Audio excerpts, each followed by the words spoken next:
Hello, everyone. Welcome to another episode of Into the Hive Mind. Today we have the round one of the Colorado Cup battle report here for you guys. Round one was against Necrons, and I am playing against the Cursed Legion detachment. This is the Destroyer detachment, where everyone gets +2 strength on their weapons, and then as long as a Destroyer unit has killed something earlier in the turn, then they get +2 strength for the rest of the army.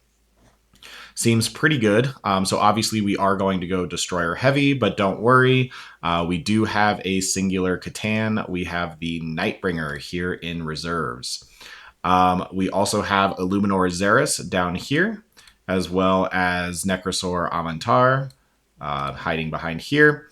We have a unit of 3 Skorpekh Destroyers. I don't know if these guys have Infiltrate or Scout, but at least in the deployment picture, they're a little bit past the line here, hiding out behind that terrain.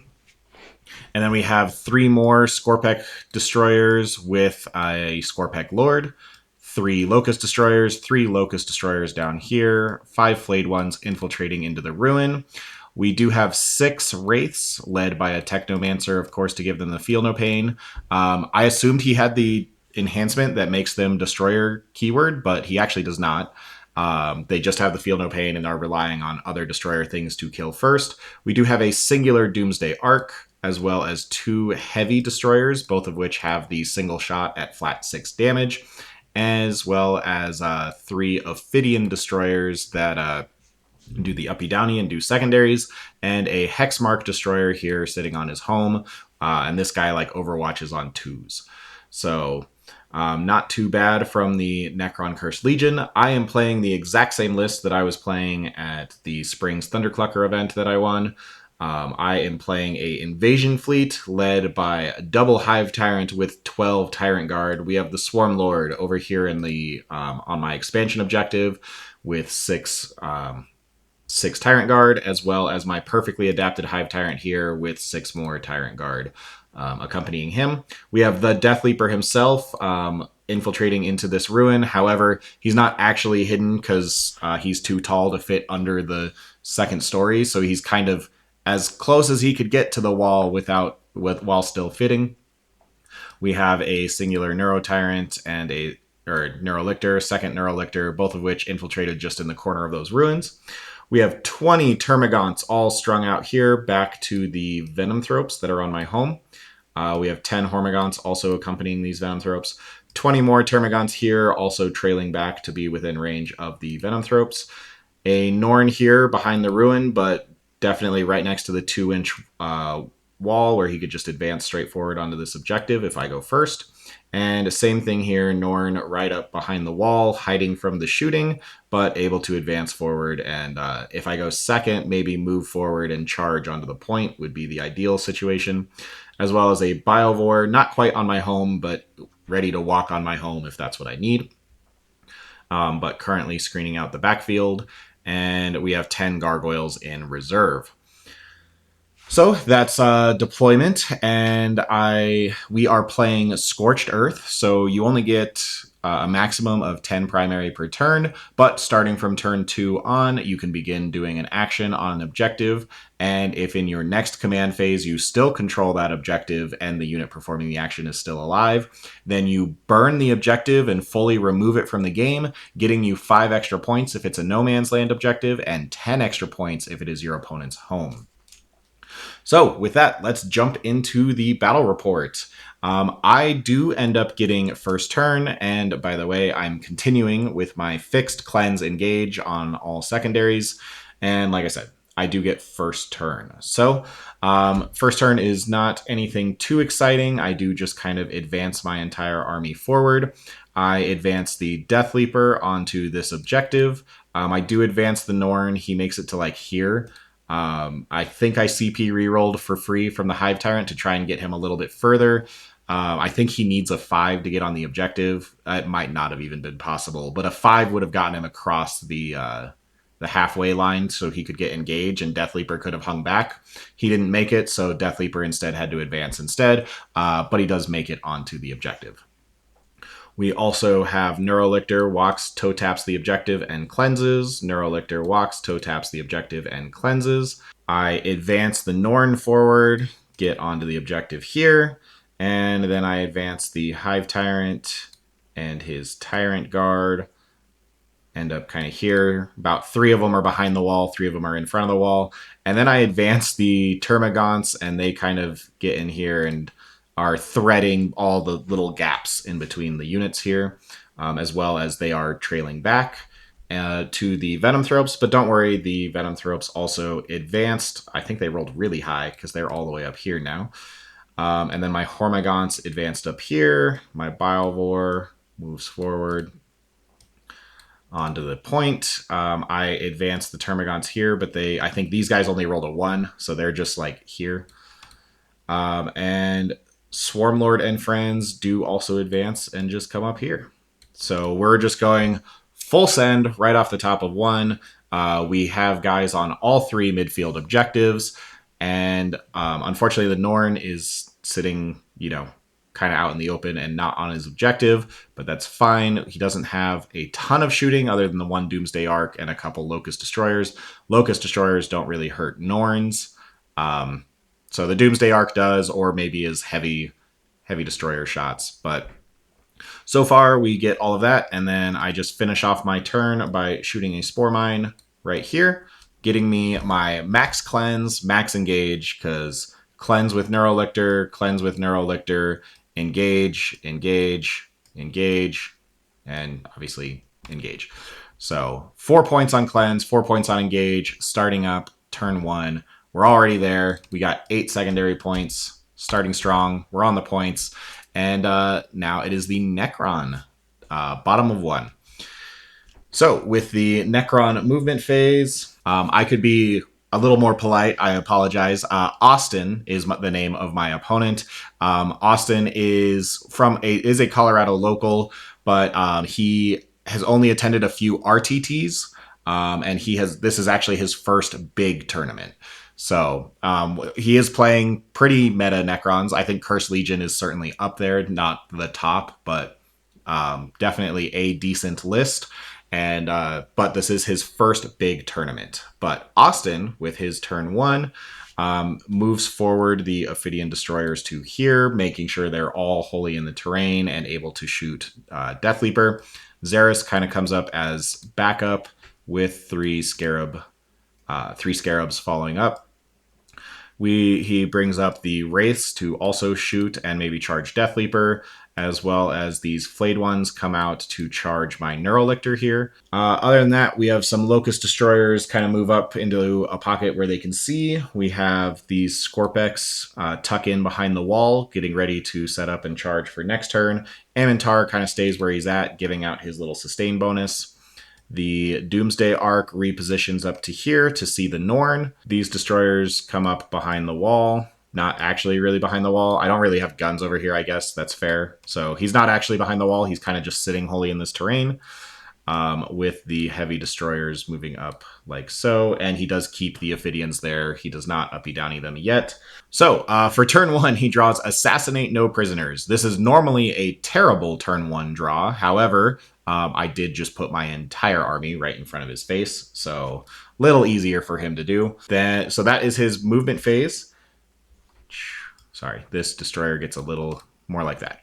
Then we get into his shooting phase, and the Lokhust Destroyers here do actually manage to 1-tap Deathleaper. I don't know if I rolled bad, if he rolled hot, but Deathleaper does in fact go down. It might have even been pistols from the Wraiths to finish him off. But obviously the Doomsday Ark is not in range of Lonop, but Deathleaper does go down in the shooting phase, and then the Doomsday Ark shoots at the Norn, and I think hands me 3 saves, of which I just make all of them. I spent a CP for a Feel No Pain, and then I just made every save and didn't take any damage anyways. So yep. Then other shooting, I don't think anything crazy. These Ophidians, or these Lokhust Destroyers here in the center, they shot something. No, I have a wounded Tyrant Guard. So the Lokhust Destroyers shoot and they wounded a Tyrant Guard. And other than that, I think that is it for his shooting. So then we get into charges. These Wraiths came out to charge and finish off Deathleaper, but he died in shooting. So instead, these Flayed ones charge into the Neurolictor, of which I tell him I'm going to heroically intervene with the Hive Tyrant. And he said, well, does he fight first? And I said, no. And he's like, then I'm willing to do the trade. I said, okay. So then I heroicked with the Hive Tyrant here. The Flayed ones managed to do 3 damage to the Neurolictor, bringing it down to 4. They are wounding it on 5s. They are twin linked, but I also have a 4-up invuln. So they managed to do 3 damage to the Neurolictor, and then obviously the Hive Tyrant and Tyrant Guard do finish off the Flayed ones. And that allows me to pile a little bit more towards the objective. So yeah, that is the end of his turn. He does manage to score 2 points for no prisoners, as well as 5 points for assassinate, having killed Deathleaper. Keeping the game actually pretty close. 8-7 at the end of turn 1. And we go into my turn 2, where I do hold at least 2 objectives. I actually hold 3, but we are capped to a max of 10 points for primary. And yeah, as we get into my turn 2 movement phase, knowing that the Nightbringer can come in, I advance these Termagants and I actually just spread out. So now these 20 Termagants are basically covering this entire quadrant and stopping the Nightbringer from coming in over there. My Biovore actually comes back to also help screen, and these Hormagaunts screen back this whole area and stand on my home. So basically, and then the Venomthropes move like here. And between these 4 units, I have essentially screened out my entire backfield from the Nightbringer. I do not want him rapid ingressing into my backfield. The Norn walks forward onto his point. The Hive Tyrant comes down here to go after the Wraiths. And the Norn comes up here to get in easy melta range of those destroyers alongside a bunch of Gaunts, while the Neurolictor kind of stays back and cleanses. Neurolictor stays back and cleanses. Swarmlord and friends move up to like here and try and get ready for a charge into the Skorpeks. My Spore Mine gets to stay right where it's at and give me engage. And I keep my Gargoyles off the table. Then we get into my turn 2 shooting phase. Swarmlord shoots, I think wounds one of the Skorpeks, but doesn't kill one. This Norn in the center here shoots and manages to kill a single Lokhust Destroyer. The other Norn down here actually takes 2 pot shots at Szeras. I figure I can kill these Locusts in combat. I do actually hand Szeras 2 saves, but Szeras makes both 4-up invulns and takes 0 damage. And other than that, I've basically completely screened out my backfield from the Nightbringer coming back in. I did ask him if he wanted to rapid ingress the Nightbringer. He said no. And I just then shot another Spore Mine like here to help screen with those Termagants, where they can now move and the screen can continue to be there. Other than that, cleanse with Neurolictor, and that is the end of my shooting phase. So then we get into charges. This Norn charges into these Lokhust Destroyers at the bottom. The Hive Tyrant charges into these Wraiths. This Norn actually decides to leave his objective and charges into these last 2 Lokhust Destroyers. Austin then tries to heroic with Ammentar. Only needs like a 4-inch charge, ends up rolling a 5, but cannot fit there because of the little 2-inch wall is actually all along that line right here on the edge of this terrain. So cannot sit there without being on top of that wall. So he actually, because of his super large base and the way that these Lokhust Destroyers currently are sitting, he actually cannot make that charge and instead needs to roll like an 8 to hop over it and get over there. I tell him, I'm like, hey, either you can re-roll and go for the 8, or I'm fine just saying, you don't declare that charge because it looks like it's a 4-inch charge, but it's actually an 8 because of the weird awkward wall. I was like, so I'll leave it up to you. You can either try again and go for the 8, or you can just say, never mind, I wasn't actually wanting to do that. He elected for the latter, said, never mind, I'm just not even going to try. So Ammentar stays there. And then Swarmlord ends up making this charge. And yeah, then we get into combats. Swarmlord does manage to kill off the entire Skorpekh squad, including the Skorpekh Lord, and piles in to the heavy destroyers. I might have used Overrun to get into there, but I don't actually remember. But I do end up tagging one of these heavy destroyers. The Norn here does manage to kill off the 2 remaining Lokhust Destroyers. Imagine that. It's 2 3-wound guys. Norn can kill those. So either I did overrun up there and Swarmlord made it where the Norn could not overrun, but I know that my Termagants are actually completely blocking off the Norn from coming back on this objective anyways. And then over here, my Hive Tyrant actually precisioned out the Technomancer to remove his Feel No Pain for future activations, and I think I killed 1 additional Wraith. Then over here, the Norn does, of course, manage to kill 3 3-wound guys. I think I killed 2 of them with my big claws, and then I managed to get 2 wounds through with my little claws as well to finish off the 3rd guy. So not a bad turn for the Tyranids at all. I do manage to get 8 more secondary points with my full cleanse, full engage. And that brings us into Austin's turn 2. Austin does get 5 points for holding his home, and then he ends up drawing Extend Battle Lines and Overwhelming Force. So kill stuff on objectives and go and take one of the midfield objectives while holding on to your home. So with that in mind, he sends Scarabs up and Szeras up to take on this Norn. The Doomsday Ark gets to sit where it's at and benefit from its heavy bonus. And Szeras comes forward. The Hexmark gets to sit there and just fire away. And actually, he elects not to pick up the Ophydians, and instead they come help out to take on Swarmlord. This one heavy destroyer falls back. And the Nightbringer comes in and shows up 9 away from the Norn right here. So shooting, he starts off with shooting this heavy destroyer into the Tyrant Guard of Swarmlord, just pops a guy. And then he shoots the Nightbringer's Melta. It's not going to be in Melta range for either of his targets because he has to deep strike 9 away. So he ends up shooting them into the Tyrant Guard and I think kills a second one. And then the Doomsday Ark decides to also shoot into the Tyrant Guard because it's flat 4 damage and they are flat 4 wounds. I'd held off until this point, but now I end up popping it and I pop the 5-up Feel No Pain, making it where the Doomsday Ark only kills 1 more Tyrant Guard. So I've lost 3 Tyrant Guard. It is still Swarmlord and 3 Tyrant Guard remaining. And that is it for shooting. Oh, and sorry, these Skorpeks came out over here to charge into the Neurolictor. And I think Szeras actually shoots and takes out like 5 wounds off of the Norn. Not bad from Szeras. Other than that, then we get into charges. He charges in the Ophidians into Swarmlord. He charges Necrosor into the Norn. And the Nightbringer fails his 9-inch charge, rolls an 8, CP rerolls, rolls a 6, ends up not making the charge into the Norn, which is obviously pretty big.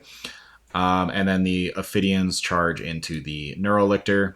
Oh, and sorry, I did actually pop Shadow in the Warp. It doesn't matter a whole lot. The only things that failed was this Ghost Keel, or this Doomsday Ark, and these Ophydian Destroyers. So the only one that kind of matters are these destroyers, as they are now -1 to hit against this Neurolictor. But keep in mind, this Neurolictor only has 4 wounds remaining after the Flayed ones. So with that, the Ophidians do manage to kill the Neurolictor, and they pile in and tag the Termagants. The combat down at the bottom with Illuminor Szeras and the Norn, they both put each other down to 7 wounds. So Szeras does take a significant chunk away from the Norn. The Norn does 2 wounds to Szeras. For those of you who don't know, Szeras has a 4-up invul and is like toughness 8 with like 9 wounds and has a 4-up Feel No Pain. So very tough to kill and decent combat. Over here with the Hive Tyrant and Wraiths, I think I killed like 2 more Wraiths, but he had brought 1 back. So we're down to like 4 Wraiths remaining. We're going to be here a while. Up here with Nekrosor Ammentar, this guy hits crazy hard. He puts the Norn down to 3 wounds remaining. Now, I don't think I got to pop my Feel No Pain there. but he does manage to put the Norn down to 3 wounds. And then, as mentioned, the Skorpeks kill off the Neurolictor and pile into the Termagants, and the Ophidians. Maybe I used a Feel No Pain here. I don't think so, but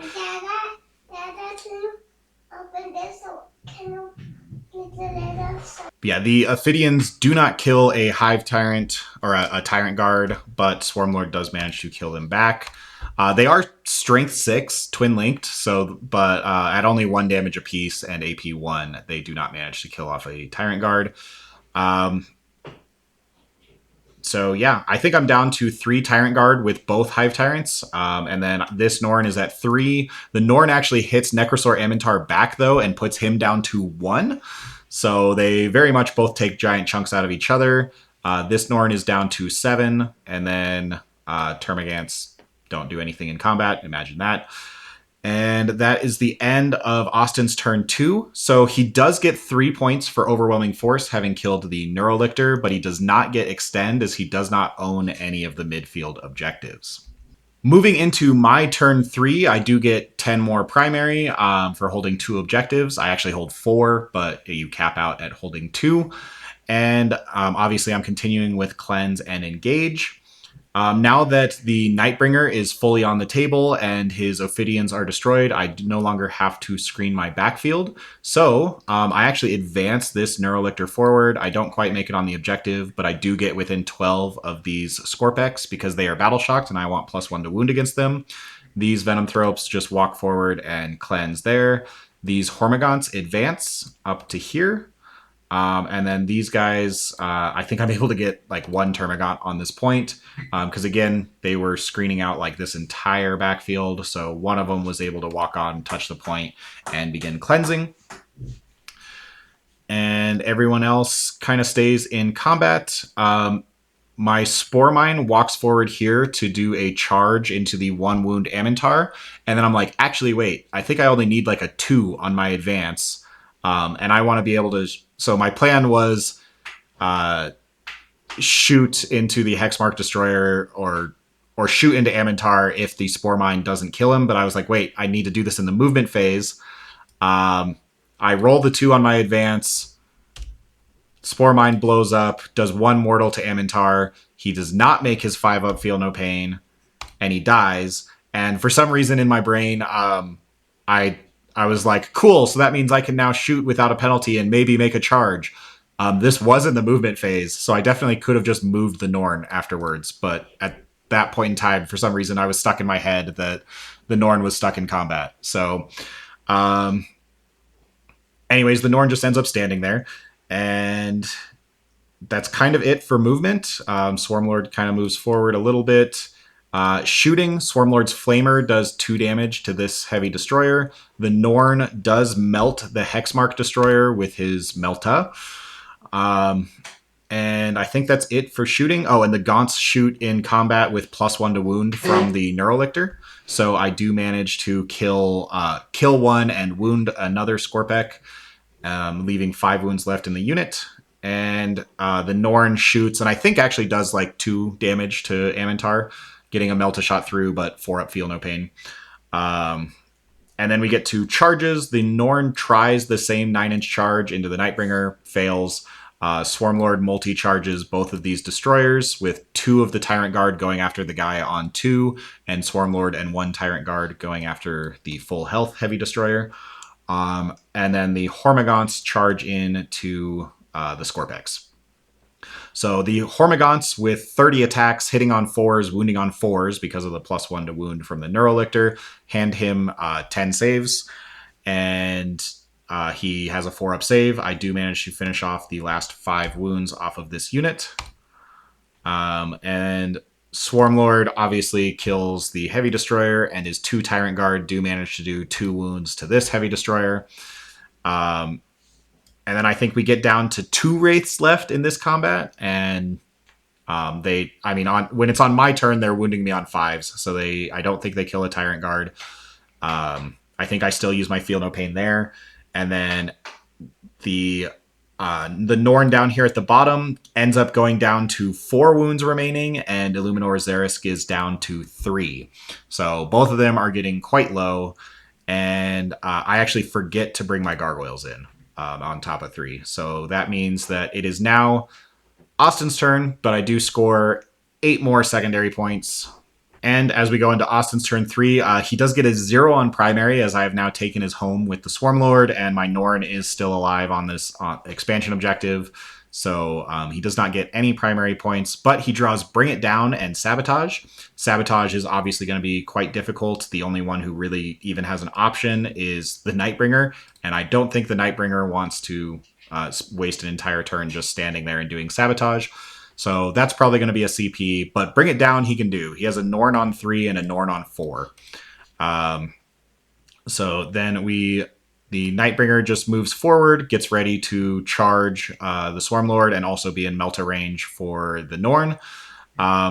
Fires off the Melta at the Norn, only gets 1 shot, hands me 1 wound. I fail it, but I CP reroll it, forcing him to shoot the Doomsday Ark at me, and I make the CP reroll. Then the Doomsday Ark shoots me, rather than shooting at the Tyrant Guard. Shoots to finish off the Norn, hands me 3 saves, one of which is a dev wound because he stood still, so he gets dev wounds as long as he stands still. So I get 2 saves. I end up making both of them, and so then I'm handed 4 dev wounds, and I have a 4-up Feel No Pain against dev wounds, and I make 3 of them, and I live on 1. So very annoying for him, as now the... and then the pot shots, he needs a 6 to wound me at AP 1, I think, for his flare array, but he's not in rapid fire range. He might have handed me 1 save, but it was like on a 2-up because I have cover, whatever. I have a 2-up save. He hands me 1 save. I do not roll a 1, so I don't die there. And then he has to charge the Nightbringer into the 1 wound Norn because I rolled hot on my saves. So Nightbringer turns around, doesn't go after Swarmlord, instead goes after the Norn. Szeras shoots into combat, does not manage to kill off the Norn. And yeah, the Nightbringer does kill this one. Good job. But then I do manage to finally finish off the Wraiths. And Szeras also does not kill the Norn, but ends up going down. I think I did that fight first, actually. So the Norn did manage to kill off Szeras, which meant Szeras didn't get to attack the Norn. Although I do think the Scarabs actually managed to take off a wound and put that Norn down to 3 remaining. And I did have to spend my only CP for the turn to bring in the Gargoyles, because I had forgotten about them. So I didn't want them to die, but I rapid ingress there. And yeah, Austin does get 4 points for Sabotage, or for Bring It Down, and then tosses Sabotage for a CP. Then we go into my turn 4. Obviously still sticking with Cleanse Engage. I get 10 more primary. Once again, I actually hold all 5 objectives, but I'm capped out at only scoring 1. And I spend a CP to go into lethal hits with both Tyrant units. And I move the Hive Tyrant here, Swarmlord here, and then I just charge in and tie up the Nightbringer with 20 Termagants. The Norn finishes off these 3 Scarabs, and I actually make this 8-inch charge and this 7-inch charge. Both of them make it into the Doomsday Ark, and Austin concedes at this point. I didn't actually get to roll the attacks, but I imagine 2 Hive Tyrants with lethal hits plus 6 Tyrant Guard do pick up a Doomsday Ark, and then obviously his Nightbringer, even if he converts all 100% of his 16 attacks, I have 20 guys there, so he's going to be stuck in combat for his turn, meaning he's going to do nothing but finish off the remainder of that Gaunt squad, and then I can just turn around, burn his home, and stick him in combat again with this Tyrant Guard and Hormagaunts, and basically just keep Nightbringer pinned for the rest of the game. So we called it there, with Austin scoring a total of 29 points and me capping out at the max 100. So I do end up finishing round 1 pretty well off, getting the full 100 points to Austin's 29. However, again, this was Austin's first big event. He's attended local RTTs. And then immediately after playing me, he goes round 2 into Team USA's Trainor. So Austin did not have an easy road. Kind of got beat down by me and then immediately beat down by Traynor as well. And you know what? He didn't give up. He ends up continuing to lose round 3 and round 4, but wins round 5 and 6. And honestly, after having 2 top level players for your first big event ever, just kind of hand you giant losses and then losing round 3 and continuing to play day 2 and then turning it around to win 5 and 6. Honestly, dude, props to you. I hope you had a great first tournament, and that's seriously just, yeah, props. So anyways, I'm now 1-0. I did beat Necrons. It turns out Necrons actually just don't kill me very well because of the Feel No Pain. The Doomsday Arks don't one-shot Tyrant Guard most of the time. And it's really tough for Necrons to kill Norns. But yeah, finish round 1 with a win, and stay tuned for round 2. It's actually a very fun game where I play a mirror match against someone who copied my list. So very excited to make that battle report, and I will see you all in that one, and catch you all next time on Into the Hive Mind.